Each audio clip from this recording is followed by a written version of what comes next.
So, I want us today to discuss diabetes in pregnancy, also known as gestational diabetes.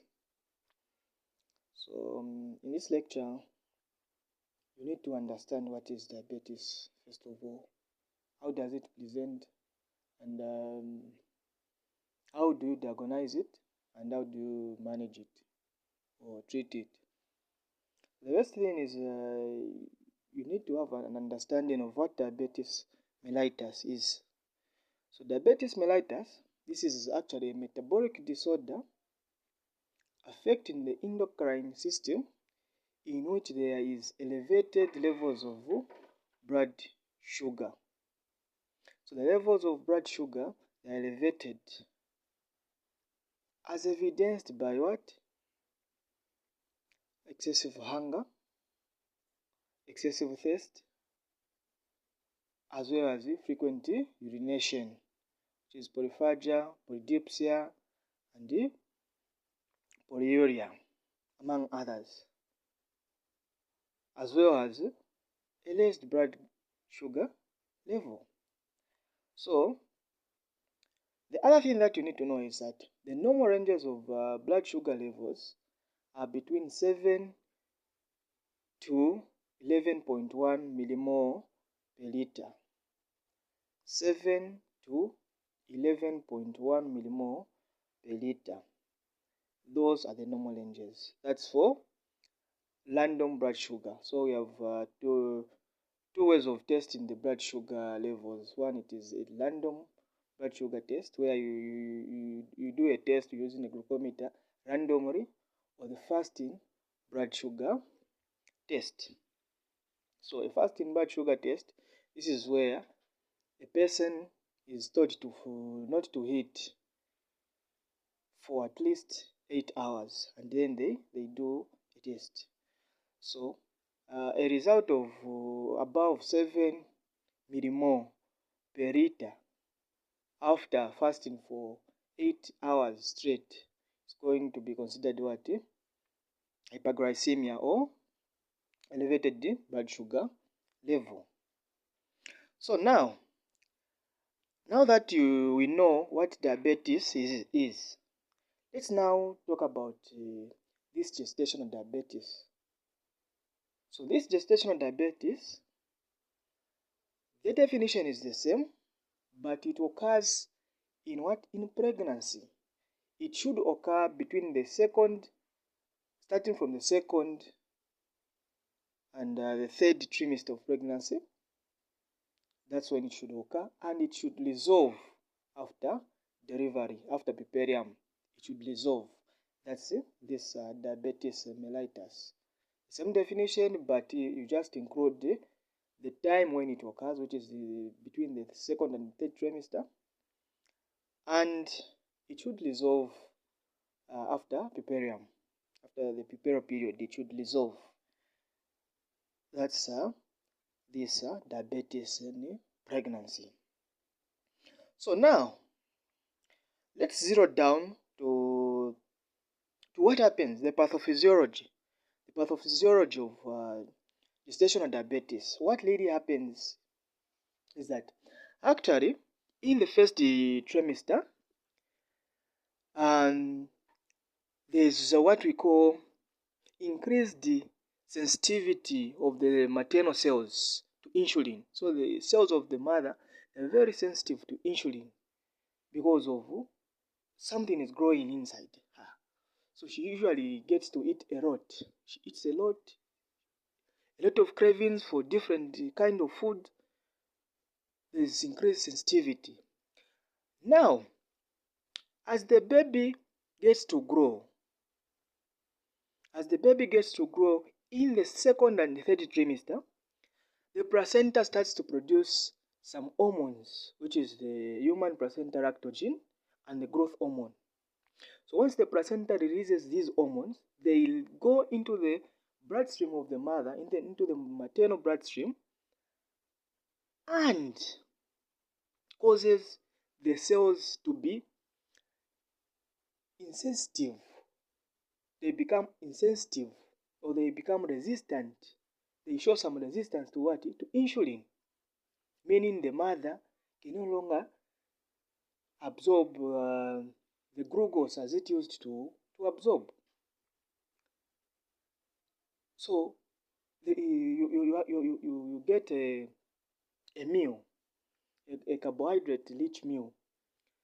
Then you have the glucose in you, but you can't use it. Why? Because the cells are not what? Responding to the insulin that the pancreas of this mother is producing.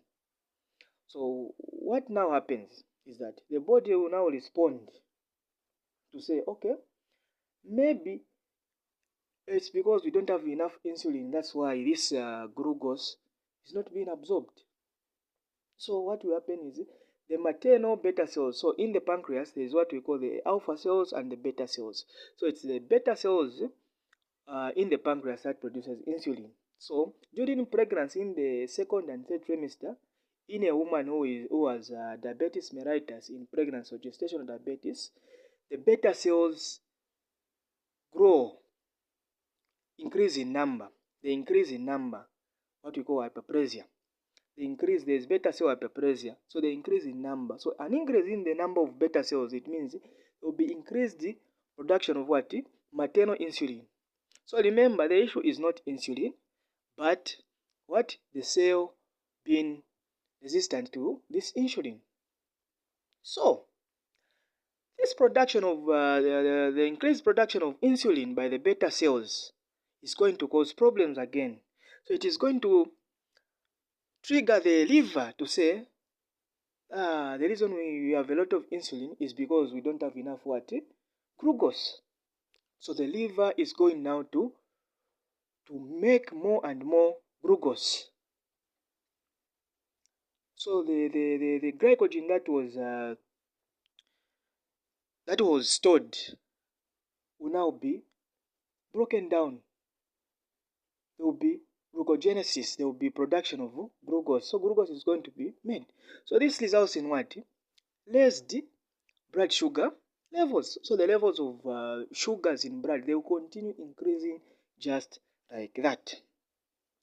And what happens now is that, remember, whatever the mother eats, the baby takes a share as well through the placenta. So you are going to get a lot of glucose is going to be delivered to the baby as well through the placenta.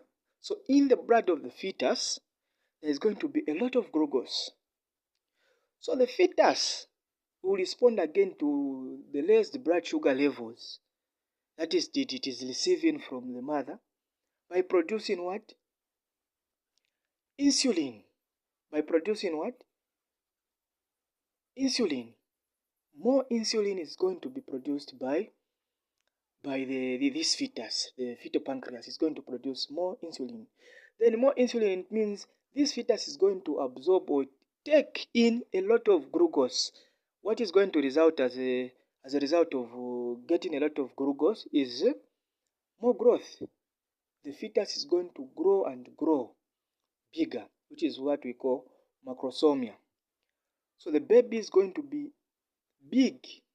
And remember, we just said in our beginning that one of the features of diabetes is what? Frequent urination. So even the baby won't be spared because the baby is also in some sort of hyperglycemia. So the baby is also going to do what? To urinate more and more. This urinating, the baby that is going to do, is going to cause again problems. So what is going to happen? The amniotic fluid is going to increase. That urine that the baby is passing is going to increase the amniotic fluid, which is going to result in what we call polyhydramnios, increase the amniotic fluid. So the baby will be around a lot of fluids now. So, again, this baby, because the baby is growing bigger and bigger, and again there's the issue of the polyhydramnios, the baby urinating more and more. This is now going to make this pregnancy a risky pregnancy. So this pregnancy is now going to be considered a risk pregnancy, and it should be delivered at the facility, at the hospital, actually. So this is what happens. So at least we've talked about what diabetes is, how it may present, the pathophysiology, what happens, what transpires. So all this is caused by what? The fetus itself. The fetus, the placenta starts to produce a lot, the human placenta lactogen and the growth hormone, which causes all these problems. So for now, we will discuss the introduction about diabetes in pregnancy. Then the next video, or the part 2 that will come, will discuss about how we can manage this